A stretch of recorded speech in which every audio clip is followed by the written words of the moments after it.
Dental scaling, जिसे हम commonly कहते हैं टीथ क्लीनिंग या दांतों की सफाई करवाना।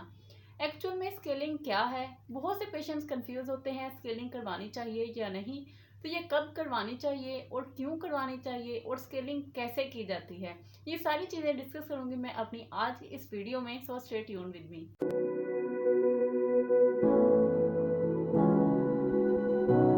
अस्सलाम वालेकुम, my name is doctor Warda Shah. Dental scaling जो कि कॉमनली नॉन थेरेप्यूटिक प्रोसीजर है, जो कि आपकी टीथ और गम्स की हेल्थ को मेंटेन करने के लिए किया जाता है। ऑलमोस्ट 85% जो पॉपुलेशन है उनको उनके दांतों के लिए स्केलिंग रिकमेंड की जाती है because of their poor oral hygiene और इनका केयरलेस एटीट्यूड जो कि टीथ ब्रशिंग की तरफ होता है। उनके दांतों में एक जरासीम की हल्की सी तह जमना शुरू हो जाती है जो कि सॉफ्ट होती है और जिसे हम प्लाक बोलते हैं, ब्रशिंग से रिमूव हो जाती है। लेकिन अगर हम ब्रश नहीं करते तो यही तय हार्ड होकर कैलकुलस या टार्टर की शक्ल इख्तियार कर लेती है। अब इस कैलकुलस को हम ब्रशिंग से रिमूव नहीं कर सकते, तो इसके लिए जो प्रोसीजर किया जाता है इसको रिमूव करने के लिए उसे हम कहते हैं dental scaling. Let's move to the second point, scaling करवाना क्यों जरूरी है। सारा दिन वैरायटी ऑफ फूड जिसमें आपकी स्पाइसी, जंक, स्टिकी और शुगरी डाइट होती है, वो खाने के बाद आपके दांतों की सतह पर एक सॉफ्ट सी लेयर बन जाती है जिसे हम प्लॉक बोलते हैं। अगर तो आप 24 आवर्स तक ब्रश कर लेते हैं तो ये वॉश आउट हो जाती है, बट अगर आप उसे कॉन्टिन्यूसली इग्नोर करते हैं तो ये लेयर हार्डर होना शुरू हो जाती है क्योंकि इसमें कैल्शियम और फॉस्फेट आयन डिपॉजिट हो जाते हैं। नंबर ऑफ जर्म्स जो हैं वो ग्रो करना शुरू कर देते हैं, इंक्रीज होकर वो एक टॉक्सिन्स या जहरीले मादे खारिज करते हैं जो कि आपके जो मसूड़े हैं, स्पोर्टिंग स्ट्रक्चर्स हैं, उनको डैमेज करती हैं। और प्लाक जो कि एक सॉफ्ट सी लेयर थी वो हार्ड होकर कैलकुलस या टार्टर बन जाती है। अब इस स्टेज पे एक्चुअली आपको स्केलिंग रिकमेंड की जाती है क्योंकि जो हार्डर लेयर होती है वो ब्रशिंग से रिमूव नहीं होती, उसके लिए आपको स्केलिंग करवानी पड़ती है।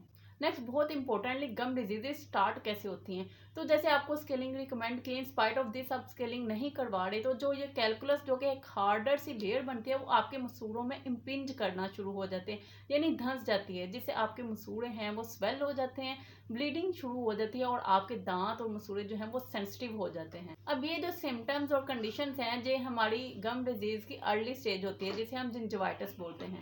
लकीली जिंजवाइटिस जो है वो एक रिवर्सिबल स्टेज है, यानी अगर आप स्केलिंग करवा लेते हैं तो आपके मसूड़े और दांत अपनी पहली पोजीशन पे वापस आ जाते हैं। They have ability to stabilise them as before. In spite of this, अगर आप जिंजवाइटिस को भी ट्रीट ना करवाएं देन आपकी एक मोर एग्रेसिव स्टेज स्टार्ट होती है जिसे हम पेरिडोंटाइटिस कहते हैं।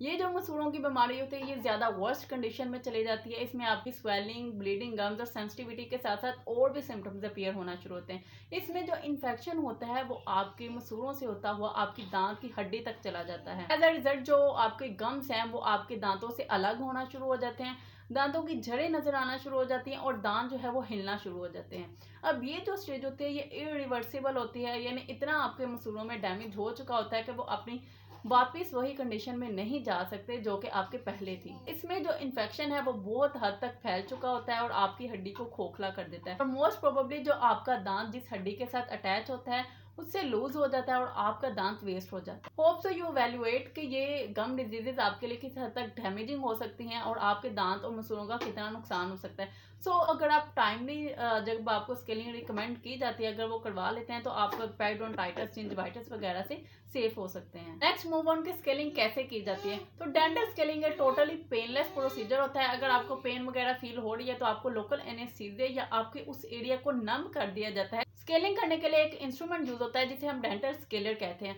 अब डेंटल स्केलर में मुख्तलिफ डेंटल स्केलर टिप्स होती हैं जो कि कैलकुलस को रिमूव करती हैं। इस टिप के दो फंक्शन होते हैं, एक तो जब आप मशीन को ऑन करते हैं तो इससे हैवी वाटर प्रेशर होता है, सेकेंडली ये वाइब्रेट करती है। पानी के प्रेशर से और वाइब्रेशन से जितना भी कैलकुलस जो कि आपके दांतों में हो वो रिमूव हो जाता है।